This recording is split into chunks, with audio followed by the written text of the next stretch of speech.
Welcome back to Buzzy's Boaty, everyone, and this is the second of our Techy videos where we look at what is actually going into our narrowboat, the fixtures and fittings. Last video, part one, which is on the channel, we looked at engine, the electrics, what was going into the kitchen, that kind of thing. And in this one, we're going to look at what is in our saloon all the way through to the bow of the boat, which is where our bedroom is. So like the last one, I would suggest you grab your favourite hot beverage. Okay, this is not for the light-hearted, and a chocolate biscuit or a party ring, as someone suggested.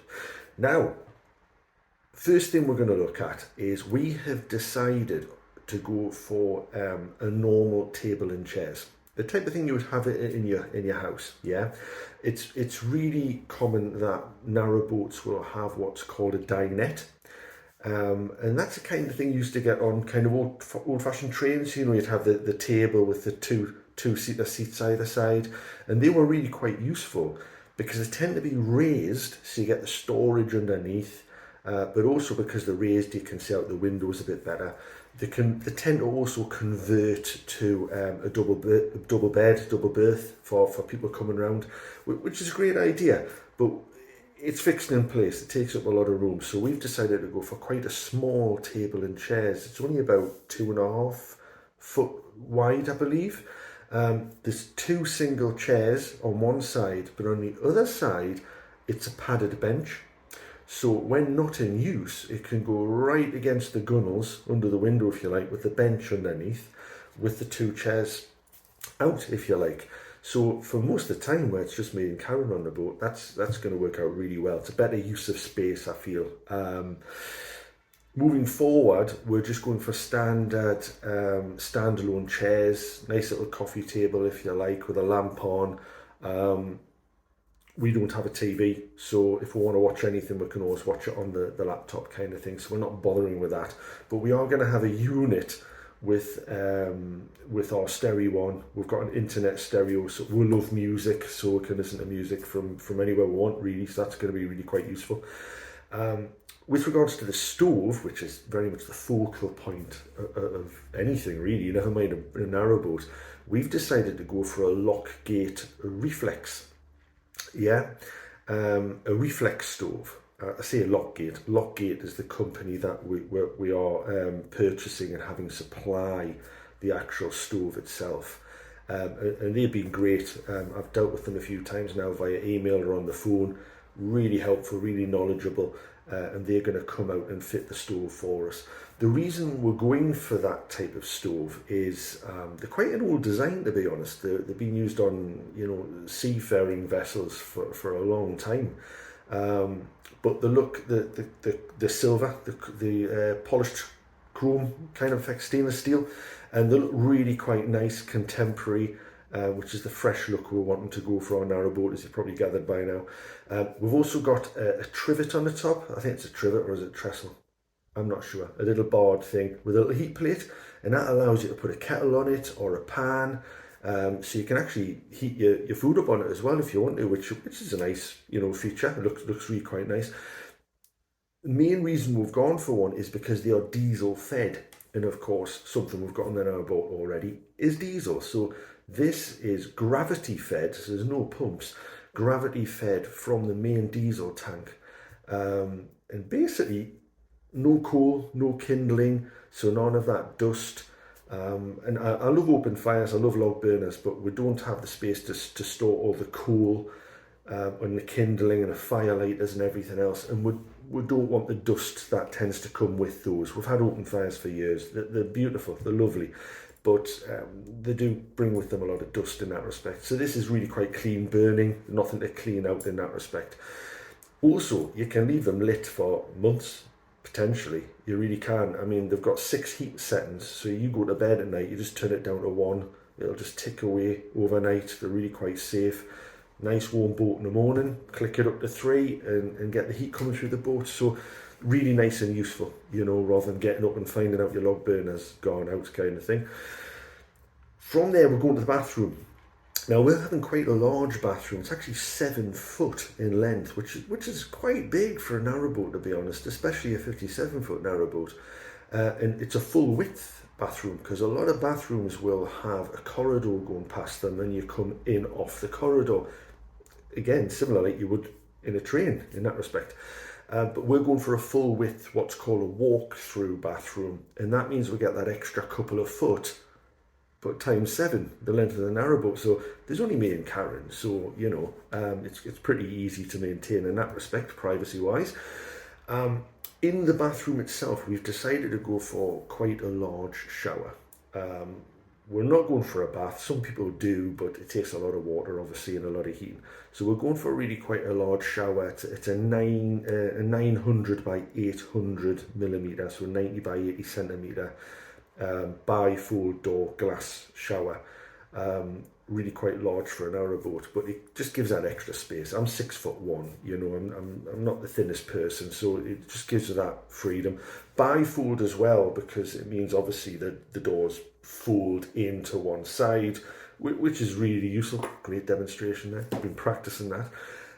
It just gives you that flexibility, getting in and out and being able to put things in there if need be, you know, because sometimes people use them through the day to put a clothes rack up, to be honest, to dry your washing in the winter.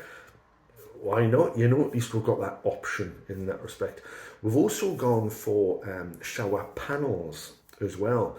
A lot of people still tile the showers, which is great, looks great, but in my experience, it's just there's so many points where water can ingress and get behind the tiles and then ruin the wood and then get into the bilge.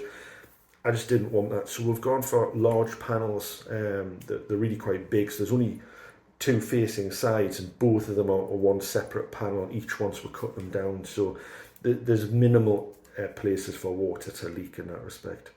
Wash basin, we've actually got IKEA for our wash basin. One of their vanity units, because again they do different widths, which is again really quite useful for a narrowboat where you're trying to, you know, get the best out of your space. Nice sink on top. It's all standard plumbing in that respect. So that looks really quite nice. Plenty of storage in there. Toilet wise, heck of a subject for a narrowboater. Batteries, as I mentioned in the last one, and toilets. Yeah. You can get many different types of loos, okay, on a narrowboat. Some leisure boats, if you like, your hire boats, tend to have a pump out. So basically everything goes through to a large holding tank, shall we say, underneath the loo. And then once it's full, you literally use a glorified vacuum to pump it out, rinse it out, and there you go, ready to start filling up again. You know, you get a good couple of weeks at least out of them, so they're great. Didn't fancy that. I haven't got the space for it, to be honest, and I didn't want it under the bed, hearing that in the middle of the night, sloshing around. So no, I've decided not to go for that, to be honest.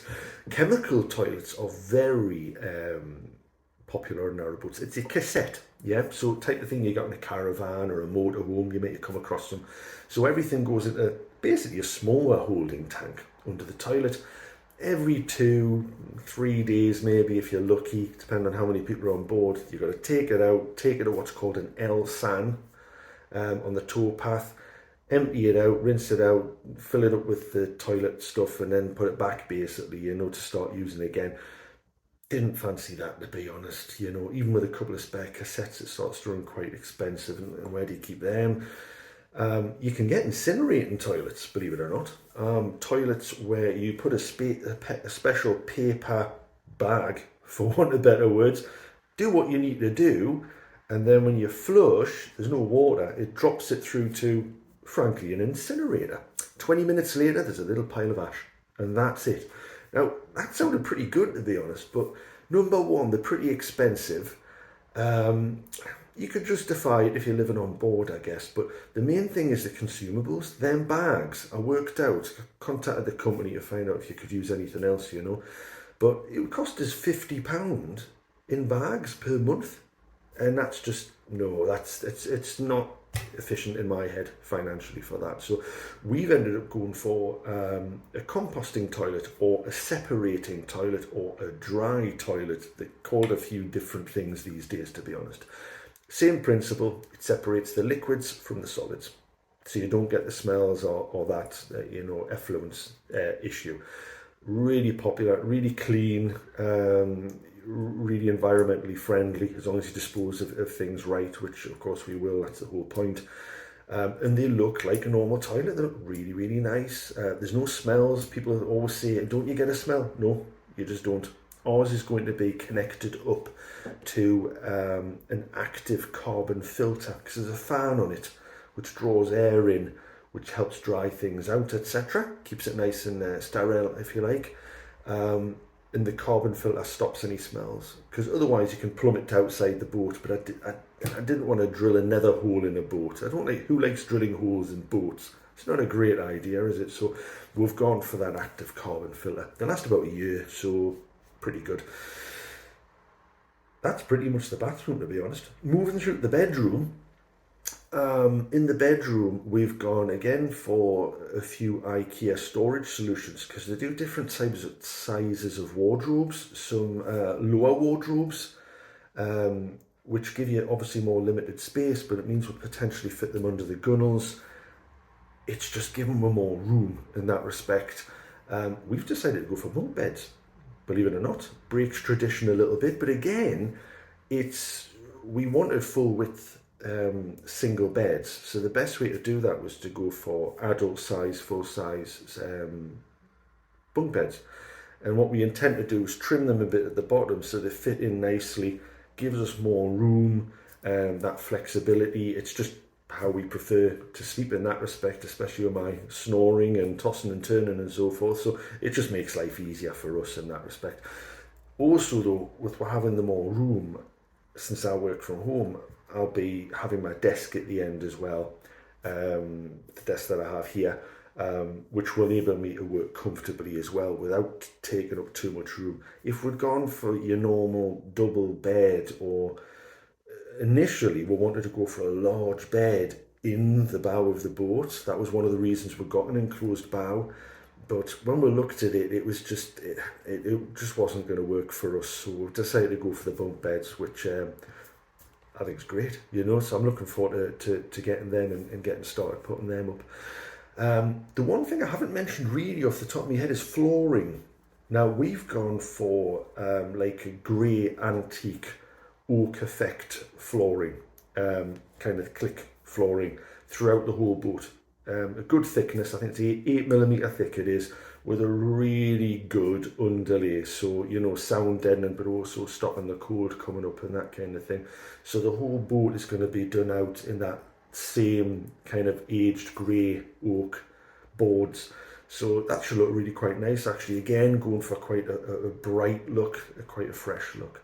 So that's basically at this stage what we've got going on with the boat. May things change as we start fitting things? Yeah, plans are made to change on this. So watch this space for some very frustrated looks, I would imagine.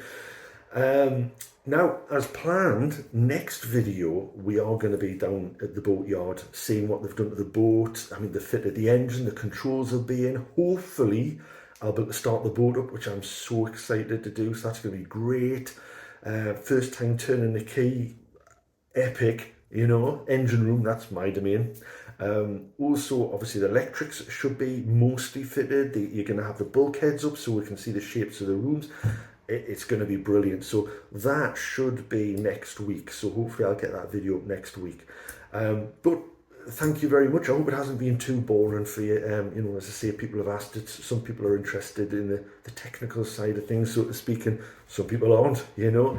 But I hope you've enjoyed the video. If you have, please feel free to leave a like. Please subscribe. It's a simple click, but it means the world to me. It means I know people like what I'm doing, so I'll keep doing it, you know. Feel free to leave some comments as well. You know, if you've got any questions, feel free. I know it hasn't been completely comprehensive, but I'm just trying to manage how much technical stuff I go into. Once we get started properly and we're starting to fit things, I intend to go into more detail about the fitting of these items, how they work, you know, where we've got stuff from, the costs, etc. But a bit of an overview techie video this has been. But that's enough chatting. I'm sure your hot beverage has run dry by now and you've run out of biscuit. So thank you very much, everyone. I hope to see you again next time. Enjoy the rest of the week. Take care now. Bye bye.